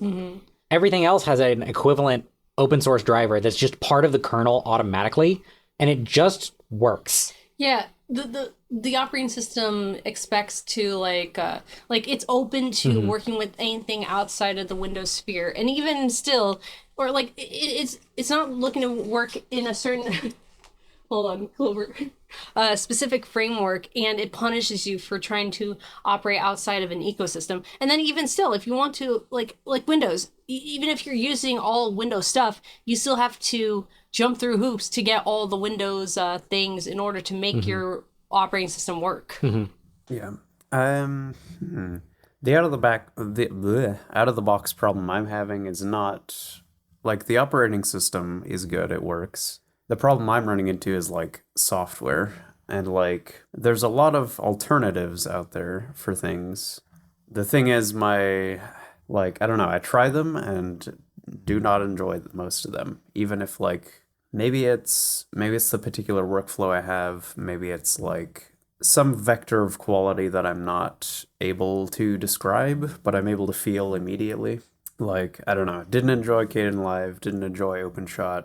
I tried like a couple other alternatives, like OpenShot was my other suggestion. So if neither of those work, then maybe you're doomed to use paid software and you have to go to DaVinci Resolve. Yeah, the last episode was edited on DaVinci Resolve, and I really liked that. And like, everything I needed was like technically free. The only sticking point was like giving out information to use it. But like, that's the software I wanted, both in terms of like the main thing is like everything is very smooth. Keyframes are like very, very easy to work with, and the effects that are there actually like look nice, because like that was the thing I was running into too. Is like it's like, okay, cool. what do the transition effects look like? Oh, they look terrible and cheap and like they're from the 90s. Like what? So this is gonna sound ridiculous, but KDE also makes Blender. What? And Blender is what I hear is that the way to make Caden Live's transitions look good is to use the Blender transitions for that instead. Oh yeah, KDE also makes an open source vector program. What's that called? It's the vector program everybody uses now. I'm trying to just think about it because I don't want to leap to the search, because leaping to the search is bad for your brain. Just give it a minute. I'm sure I'd recognize it if I heard it. I'm also still stuck on what doesn't KDE do? They don't make OBS? Yeah, okay, that's one thing. Because, like, turns out all these programs that I've been aware of for years and may or may not have used, it's like, oh, it's all from the same people. Yeah, and at least in this space, if you're using a program that's free open source software and KDE doesn't make it, there's a decent chance that it's part of the GNOME suite. What's that? Because I know I've heard of GNOME. KDE is if you like the way that Windows looks, but want it to be better, and GNOME is if you like the way that Apple looks and you want it to be better. Like it's vaguely Mac influenced, but only vaguely. They diverged a long time ago. Macintosh. Yeah, I don't know. I think most of my software issues are like solved. And the only thing now is like, can I find that equivalent for text chats? Inkscape. Oh, Inkscape. Inkscape. I'm pretty sure that's a KDE product also. I feel like I maybe used that once. Yeah, I spent a while looking for a good text editor. I settled on Zettler. The only problem with Zettler is that it's still an Electron app, which is to say it's a Chrome browser, the way that Obsidian is, the way that Discord is, etc.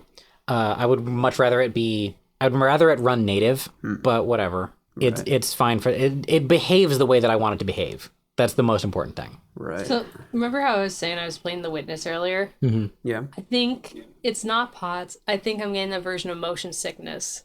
When we move you downstairs, I'm going to have you on my other Steam Deck dock.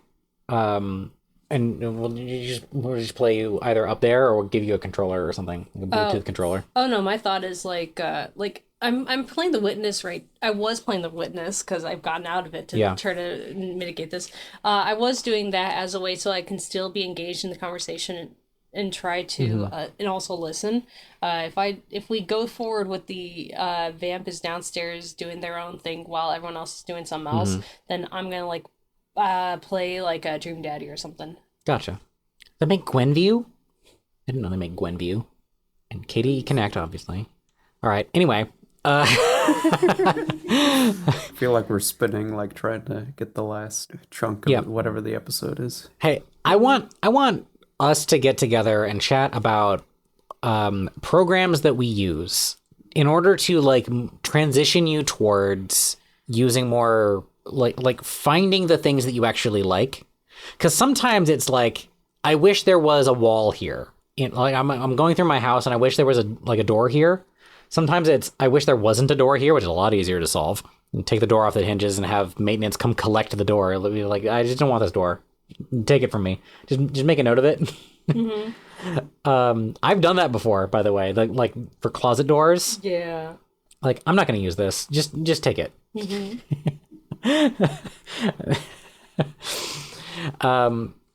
when the door is open, the door takes up space on the floor. So just don't have it. Yeah, because like I think those specifically were like accordion type folding doors. Yeah, they suck, and they never work because somebody like 3 tenants ago ruined it. Yeah.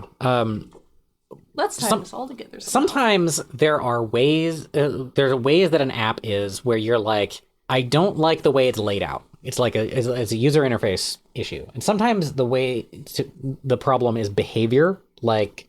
And that might be solvable by plugins, but it's a solvable problem. It might be solvable by use something else, like DaVinci. Lol. I want to know, like in between episodes, I want to know what your problems are with your software suite, because these problems probably have solutions. Do you know how many text editors I went through? I spent a month doing nothing with this. I can only imagine. 21. Jeez. What I concluded with is Zettler is fine, but actually I'm going to use making my own as an excuse to learn Python or Rust or something. You know, one of the trendy languages. See, that kind of thing is kind of the scariest part of trying to get outside of like the prepackaged no, you do not customize ecosystems is like, what if the thing I really want does not actually exist anyways? Right, but you say that as though that's not a problem in closed source software. I mean, that's true, but then then you the justification mechanism can go like, well, how about the devil you know? You know the quirks of this thing and how to work around it right now. Right. Every time you log into Facebook, it takes a pint of your blood, but I still have a lot of blood. Yeah. Yeah, it'll be fine. I've got spares. Yeah, and you regenerate blood after a certain amount of time. Unless you're a vampire. But then you've turned that from a production issue into a supply chain issue. Oh God. A pyramid scheme type thing now all of a sudden. I mean, tell me that being a vampire isn't a pyramid scheme. Mormonism is a pyramid scheme. Mormons are vampires? Not quite. The payoff to the Mormon religion is that if you're saved according to them and you have a bunch of wives and stuff, then after you get to heaven, you get assigned your own planet to be god of, and all of your wives produce the souls that populate the world. It's a pyramid scheme religion. Yeah. No shame to any of the actual Mormons that I've known. All of those people are some of the nicest people I've ever known. It just so happens that the unifying culture that they have in common, it is a pyramid scheme. They do a lot of like the upper brass of the Mormon church does a lot of evil shit. Yeah. But that's true of like any organization that has an upper brass. Yeah. That's not a unique problem. That's what bureaucracy is. Yeah. Hierarchy produces evil people. Well, that's a conversation of its own, because like, Yeah. I'm not very like learned on the alternatives. To hierarchy? Yeah. Yeah, because like it seems like in even like not quote unquote non-hierarchical setups, you still have a foreman of some sort. How's that not hierarchy? One of the classical answers to this is right of recall. Like at any point you can be taken out of that position. Yeah, this is how pirate ships worked. Every like officer position on a pirate ship is an elected position. And the only time you're not allowed to recall somebody is in the middle of a battle. So if you're a pirate captain, you are the pirate captain because everybody thinks you do the best job as pirate captain. Or sometimes that everybody else would do it worse. That makes sense. Yeah. You should run things like pirate ships. Yes, Yeah. exactly. Piracy is All good. be pirates. A couple of years ago, we wanted to fund a manga about this, about like some business had like. I'm just giving this idea away for free now. If you've listened this far, you deserve it, and also intellectual property is stupid. The idea was that the owner of a business read a like book that changed his life and had a near-death experience at the same time, and then was like, we're redoing the business structure. We are gonna structure it like a pirate ship, so all of these things are elected positions now. And they like elect the copy girl or like the mailroom clerk or something like that into being in charge. That way you could have a moe girl running things basically, but it's an elected position, so she was chosen because everyone likes her. And then she's like, well, I guess I gotta learn how to make good decisions. And it would be like a crash course for how you can like alternative ways to structure a business as a pirate ship. And they would have this whole like pirate theme, regardless of whatever it was that they actually do. Maybe they sell paper. Maybe they it doesn't matter. It doesn't matter what they actually do. You have pirate iconography and you have a moe girl in front of it. And you can use that to tell people about cooperatives. And alternative ways of organizing things. Yeah. And the idea would be that we would commission like 20 chapters of this to be made by a manga team in Japan, and then publish it by force somewhere. And then just straight up give the people who were making it at that point, like, okay, we are out of scripts now. You make something up. Do whatever you want. And then we just like let that go And that would seed the idea into culture, but in Japan in particular, but also into manga heads out here, weeaboos. And you use the power of cute anime girls to market alternative non-hierarchical structures to them by introducing the softball version of this, which is pirate ships. Genius. I contributed to it. It's not entirely my idea, but we also haven't done it, and it's been like 4 years. So now it's fair game, really. I mean, it's always fair game. But like now it's like you need to like move outside of the circle, like because it's not happening in the circle. Right. We've got other stuff to do. I have boxes to make. You've got boxes to make. You've got the downstairs to make comfortable for me. Yeah, and we have to bully people who are on Spotify. See you guys next episode. Do we want to do some... Do we have to? Yes. Because it sounds like you're morally required to bully people on Spotify. Oh, okay. Not via Spotify, but if people are on Spotify. That's an exaggeration, but less than you might think. Okay. Do we have I feel like I'm tapped out on those. I could probably go forever, but I don't want to. I feel like I want to lay down. So. Okay. Do we have end of episode plugs? Shit, man, I don't do anything. No, that's a lie. That's a lie. Well, we can find you here next time. Yeah. See you in a month. Yeah. I'm not a vampire. I have a history of making things on YouTube, and my goal for this year is to make at least 2 videos, plus maybe a book, maybe a visual novel. Who knows? I won't talk about that more because then I'll get the satisfaction of having made the thing even though I've not made it. Yep. Hell yeah. That might have already been too much. No, what I was doing last night, telling you about it, might have been too much. That would have been, that one actually would have been too much. We gotta get you set up with Renpi or Renpi. And then urcoy, you're next. Oh yeah, I'm urcoy, Uranium Coffee. You can find me at uranium.cafe. That's where I put my stuff, or on YouTube or wherever. Oh, yeah. I just remember there is some I actually did this year. Mm-hmm. I actually completed Oro's Epigra March, I think that's what it's called. Epigra March, yeah. Yeah. So you could go to Oro Barista's website. I think is it Ouroboros.cafe. That's what I thought it was. Yeah, Ouroboros.cafe, and find mine and some other folks' poems. We wrote one a day for the whole month of March. Link on screen and in description. Yeah, cool. And I don't know if it was listeners of this show, but somebody actually did buy my cable keepers that I plugged last time. Yay. I didn't watch the episode with my eyes when that came out. Did we get images on screen of those? I don't know if I got images, but I did. I think I put links to that. Okay. I have like a standing gallery now. It doesn't directly link to my Etsy shop, I think. So I guess we're going to put both of those up. You have cables and you need cable management. And also these objects are really cool. And somebody bought them because I made like $80. Nice. Cha-ching. Yeah, that feels pretty good. So if you're listening to this, please consider getting some cool handmade objects from me.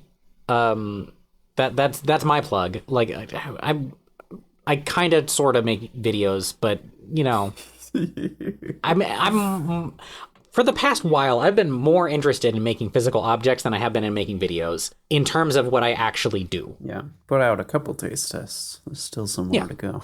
Yeah. Oh yeah, I forgot that those came out. Yeah, you succeeded the challenge. I did succeed the challenge. Yeah, but not the request of the where's the Oro taste test. Oh, where's the what?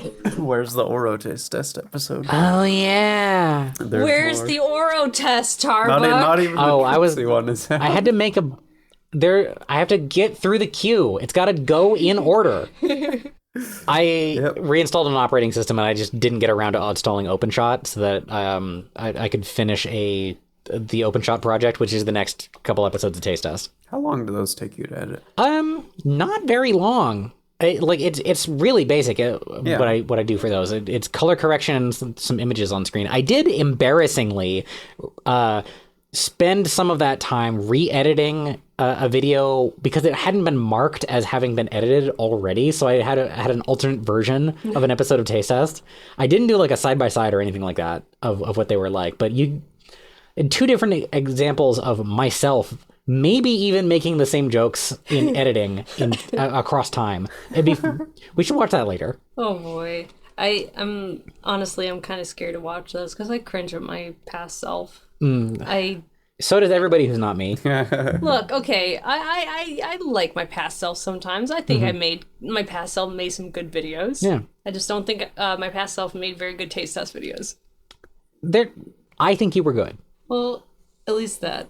It's also really jarring to hear how my voice sounded back then. Yeah, your voice is so different now. And more different yet in other times. Maybe in the future it'll be even more different.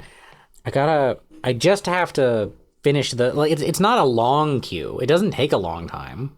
A big part of what sidetracked me was because of the storage shortage and the RAM shortage in computers, we built a network attached storage of like 43 terabytes. And I have to finish setting that up. That's been because no one wants to help you with this. So like I have to do it from scratch in a cave with a box of scraps. Yeah, but I had to learn how to use ZFS, an alternate filing system, a self-healing storage system. But the things we put on there should never rot. Here's something to haunt you, digital is permanent, folk. Look up bit rot and disk rot. Yeah. Give yourself nightmares. Good night. Oh no. Night, everybody. Have backups. Goodbye. Yep.